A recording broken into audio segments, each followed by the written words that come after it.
Do you ever feel like you're just, stuck on a treadmill maybe? Mm-hmm. Like you're trading away your time, your energy, all the good stuff Mm-hmm. just to keep up. Yeah, just to make ends meet or maybe a bit more. You're making a living, sure, but Yeah. does it sometimes feel less like living and more like, well, Like you're just burning out. exactly, like you're making a dying, as the saying goes. That feeling, wow, it hits home for so many people. That constant pressure, work, just eating up everything. It's a real thing. It absolutely is. And that feeling Yeah. is right at the heart of what we're digging into today in this special book talk, Yeah. finance. Yes, it's going to be good. We're peeling back the layers of a book. Well, it's not your typical finance guide. It's not just about budgets or stock. No, not at all. It's more like a system, a whole different way of thinking. Right. A system designed to fundamentally change your relationship with money so you can actually build a life based on, purpose, not just paychecks. And the book is, of course, Your Money or Your Life. Originally by Vicki and Joe Dominguez, we're really doing a book talk on this one because the ideas in it are just so powerful. Totally. They offer such a strong alternative to that financial treadmill feeling we were just talking about. And the backstory is fascinating too, isn't it? Joe Dominguez. Yeah. I mean, starting out in Spanish Harlem, on welfare, Incredible. and then somehow finds his way to Wall Street, doesn't even finish college, figures out the system, and hits financial independence by age 30. Unheard of back then, really. And he saw that the whole money game wasn't the real answer. Nope. And Vicki, his co-author, took his original work, those tapes he made, and built it into this book that's helped, hundreds of thousands of people? Yeah, over decades. Mm. And the message is still so relevant, even though the financial world looks pretty different now. Okay, so let's get into that core philosophy. The title itself, Your Money or Your Life. It's pretty stark, right? Yeah. A choice. It really is. And they make it super clear right up front. This isn't really about money. That's the quote, isn't it? Someone said, this isn't really a book about money, it's a book about life. Exactly. That's the key. The end goal isn't just piling up cash. It's achieving financial independence. Which means? It means freedom. Freedom from having to work for money. So you can use your time, your energy for things that actually line up with your values, your purpose, whatever that might be for you. It really makes you question some basic stuff we just assume, doesn't it? Oh, definitely. Like that buying more things will actually make you happier in the long run. Right. Or that idea that more is always better. Yeah. Because the book argues that thinking is exactly what keeps us stuck on that treadmill. And that treadmill, that trap, it feels even tighter today, you could argue. How so? Well, think about it. Pensions. Mostly gone for younger generations. Yeah. Retirement feels like this, pipe dream for a lot of people. It's that you're on your own reality. The yo-yo acronym they use. Yo. Yeah. And add crippling debt onto that for so many people starting out. Exactly. Student loans, credit cards. It's a heavy burden. But here's the weird thing the book points out. This disconnect between money and actual happiness. Mm-hmm. They mention that research, you've probably heard it, about happiness kind of leveling off after a certain income. Yeah, like that $75,000 figure people used to quote. It changes, but the idea is there's a point where more money doesn't equal more happy. Right. But what I found really eye-opening was their seminar data. Oh, yeah. Tell me about that. They'd ask everyone in the room, people making all sorts of different incomes, how much more money would it take for you to be truly happy? Almost everyone, didn't matter if they made 30K or millions of, said the same thing, 50% more. Whoa! Seriously. Mm-hmm. The millionaire wanted 50% more too. Yep, and seeing that, realizing that even the people who had the more you might be chasing still felt like they needed more, that's a powerful wake-up call about the illusion. So we're all kind of programmed to chase this more, thinking that's the key to happiness. But it often just leaves us feeling stretched, stressed, trapped. Which brings us right back to that phrase, making a dying. It's such a vivid phrase, and the book paints this picture of the typical workday. Oh yeah, that part hit hard. The 6.45 alarm, grab the phone. Ugh, yes. Shower, dress for the job, the commute. Oh, God, the commute. Soul-crushing is the word they use, I think. Totally. Then the 9 to 5 or longer dealing with tasks, politics, emails, clock watching. Endless emails. Then the commute home, just exhausted. Collapse on the couch, maybe cook, TV, check email one last time. Bed, repeat. And the question they pose is brutal. Do we come home from our making a living activity with more life? Yeah. Do we bound through the door, refreshed and energized? And for most people, the honest answer is Probably not. Definitely not. We're trading our energy, our health sometimes, relationships, joy for the paycheck. Yeah. We are, in a way, making a dying. And the way we cope, often it's like, okay, got to live it up on the weekend. Right, which means spending that money, that life energy we just talked about, on stuff to distract us or give us a temporary boost. Which just keeps the cycle going, right? Yeah. Keeps us needing the job. Exactly, that whole more is better loop. It's tricky because the goalpost for enough just keeps moving further away. You never quite get there. You lose sight of the point where you could actually say, you know what? I have enough. I could choose something different now. It's like a psychological treadmill alongside the financial one. And the book says we often fall into denial, hoping things will magically get better, or thinking it's someone else's fault. Or just thinking, I have the money, so I can buy whatever I want, even if it means going into debt. Because we're taught, basically from childhood, to look outside ourselves for fulfillment. Feeling empty, buy something. Need a pick-me-up, buy something. But this system, it offers a totally different path, an internal one. Yes. It lays out this 9-step program, but it's not just about steps. It's a journey of, like, consciousness raising. Toward what they call financial independence, financial integrity, and financial intelligence. Exactly. It's less about rigid rules and more about gaining awareness, finding what actually fulfills you, and taking back your power to choose. Okay, let's walk through this path. Steps 1 and 2 seem foundational. Facing reality. Totally. Step 1 is just know where you are, your baseline. How did you do that? 2 big calculations. First, figure out your total lifetime earnings, every dollar you've ever made, ever. Wow, that sounds daunting. It can be, but it's powerful. And second, calculate your net worth. Make a list of everything you own your assets and subtract everything you owe your liabilities. So a personal balance sheet. Pretty much. It might involve facing some numbers you don't love, but it's about clarity.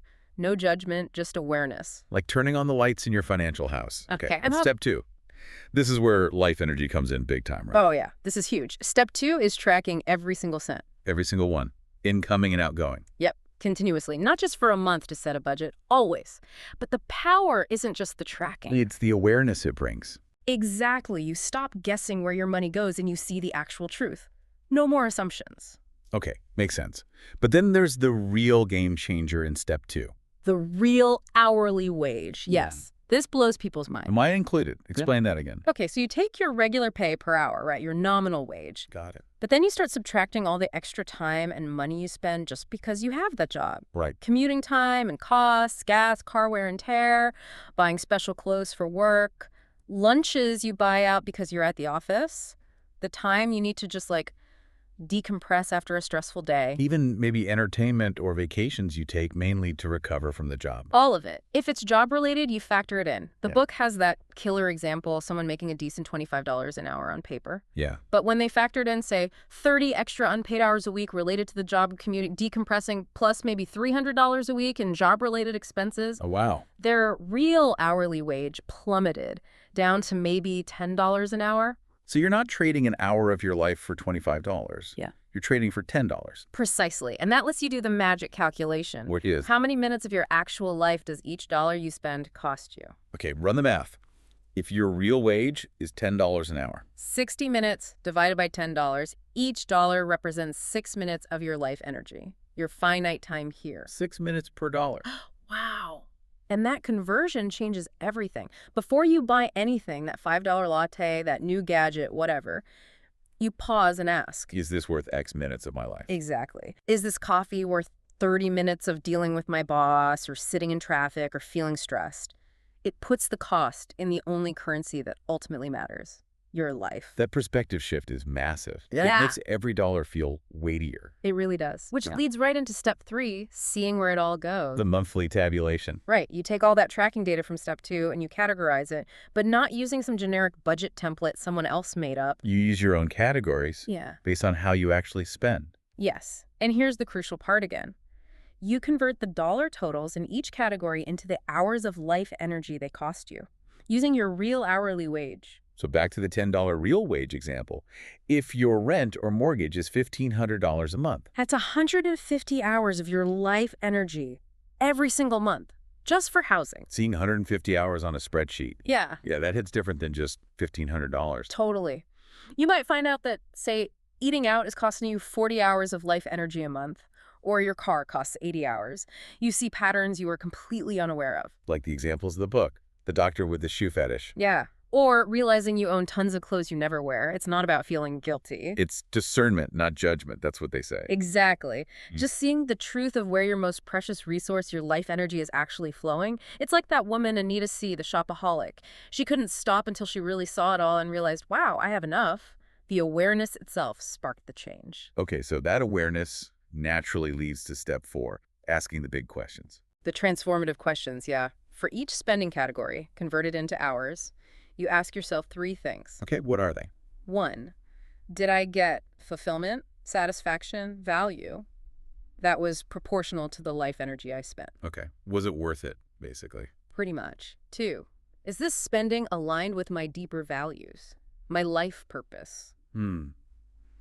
That's a tough one sometimes. It can be. And 3, how would this spending change if I didn't have to work for money anymore? Ooh, that's interesting. What would you still spend on if you were already free? Exactly. These questions become your internal guide, your compass for what they call financial integrity. Aligning your spending, your life energy with what actually matters to you, with your dreams. Right. Reclaiming those dreams, maybe you put on a shelf because you were too busy just earning a living. You start making conscious choices, not just spending out of habit or pressure. Okay, so you're gaining awareness, asking questions. Step 5 helps keep the momentum going. Yeah, step 5 is the wall chart, visualizing your progress. Simple, but sounds effective. What is it? Literally, a big graph you put on your wall.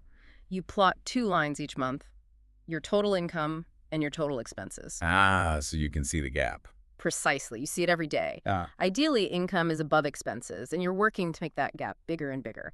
It's powerful visual feedback. And that gap, Yeah. that's the money you're saving and hopefully investing. Right. Your saved life energy, ready to be put to work building your capital. Seeing that gap grow on the chart is incredibly motivating. It turns saving from a chore into, like, a visible game you're winning. Like that story of the Lenishes. They use the chart. Yeah, deep in debt, used the chart, got super motivated seeing the lines move, paid off all their debt in like a year, and then kept going right to FI. So she could quilt, and he could do music and help people. Yeah. Amazing. The chart keeps you honest too, tempted to splurge. Seeing that graph makes it harder to sabotage your progress. Okay, so steps 1 through 5 are about awareness and alignment. Step 6 is where you actively start cutting back. Yeah. But nicely. Yeah, nicely is a good way to put it. Step 6 is minimizing spending, but they reframe frugality. It's not about deprivation. What is it then? It's about enjoying the virtue of getting good value for every minute of your life energy. Okay, I like that. Getting good value. The goal is a high joy to stuff ratio, maximum fulfillment, maximum enjoyment for the minimum cost in life energy.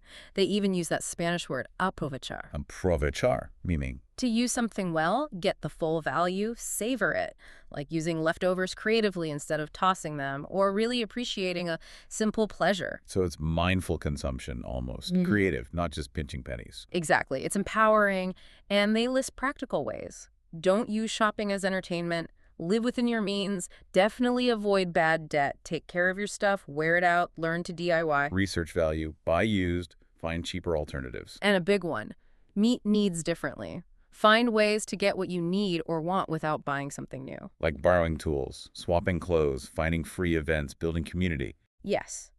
Leaning on your community, your relationships, your own skills, what they call your natural wealth, reduces how much money you actually need. That makes sense. The stronger your community and skills, the less you rely on just buying solutions. Right. Which makes the whole FI goal feel more attainable, more sustainable. Okay, so we're minimizing spending creatively, but step 7 seems to go the other way, maximizing income. It seems counterintuitive at first, right? If the goal is to not need earned income. Yeah, why focus on earning more? The logic is, while you are still trading your life energy for money, you should value that energy highly. Get paid as much as you reasonably can, consistent with your health and integrity. Okay. So it's not about becoming obsessed with climbing the corporate ladder forever. Not at all. It's strategic. The more you earn now, while keeping expenses low, thanks to step 6, the bigger that gap on your wall chart is. And the faster you accumulate the capital you need to reach the crossover point. Exactly. You optimize the earning phase to get out of the mandatory earning phase sooner, so you have more time later for your actual purpose. Like that contractor, Ted T. He raises rates. Yeah.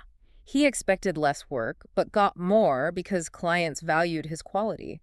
So he earned more and worked less, accelerating his path to being able to write. Or Nina N., who strategically moved into leadership roles specifically to boost her income to build her investments faster. It's about being smart and intentional with your working years to buy back your future time. Okay, so you've widened the gap, you're saving that difference. Step 8 is about what happens with that saved money, building capital. Right.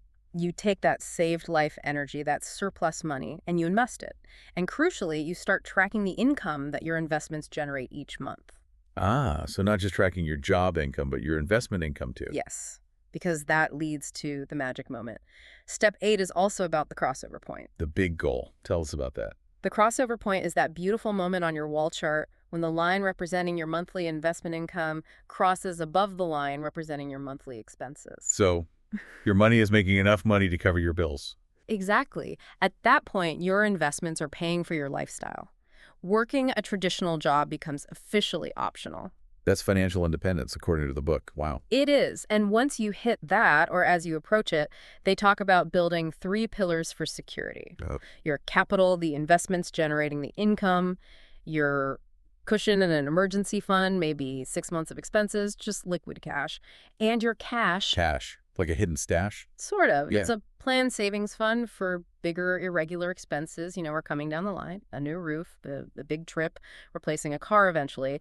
Stuff your regular monthly budget doesn't cover. So it stops those big expenses from derailing your FI or forcing you back to work. Exactly. And it provides peace of mind. Knowing you have that buffer makes it easier to actually step away from the paycheck. Makes sense. But they also bring it back to natural wealth here too. Absolutely.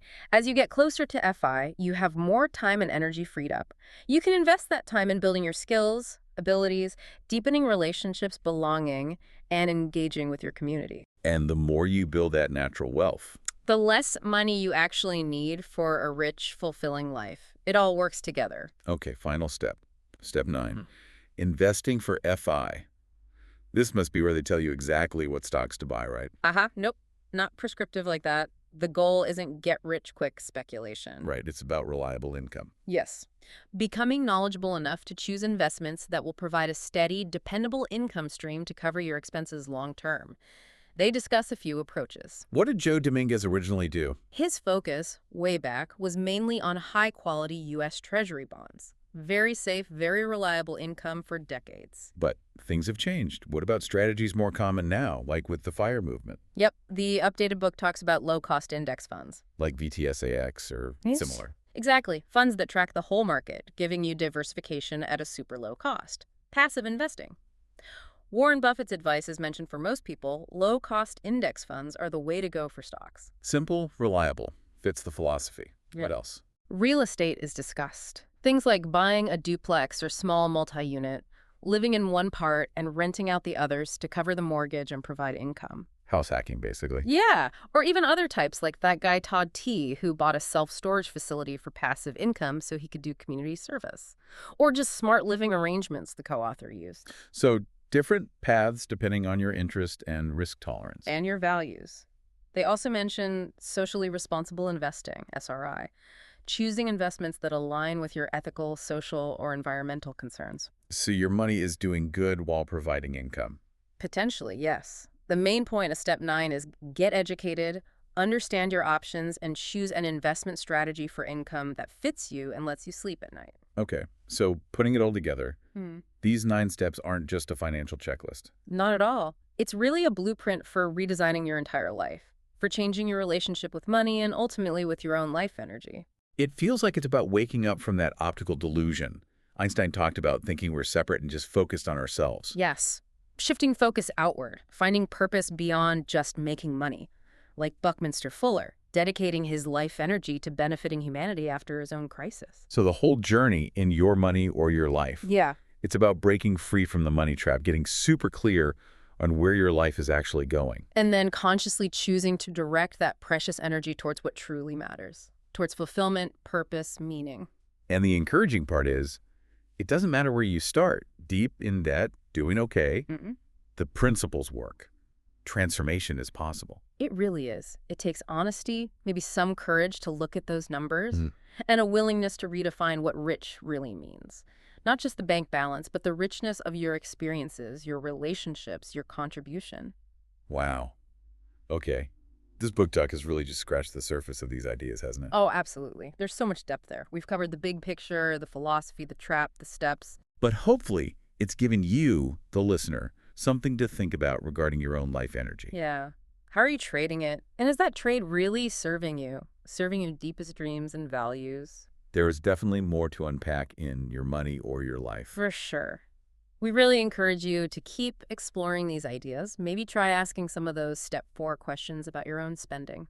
Or, grab the book itself. And hey, for more discussions and talks like this one, where we really try to get into transformative ideas from interesting sources, make sure you subscribe to the channel. Yeah, definitely subscribe. We'll be back soon with another exploration. Until then, maybe keep thinking about value. What truly brings value and fulfillment to your life? And maybe, just maybe, next time you go to buy something, pause for a second. And ask yourself, is this really worth X minutes of my precious life?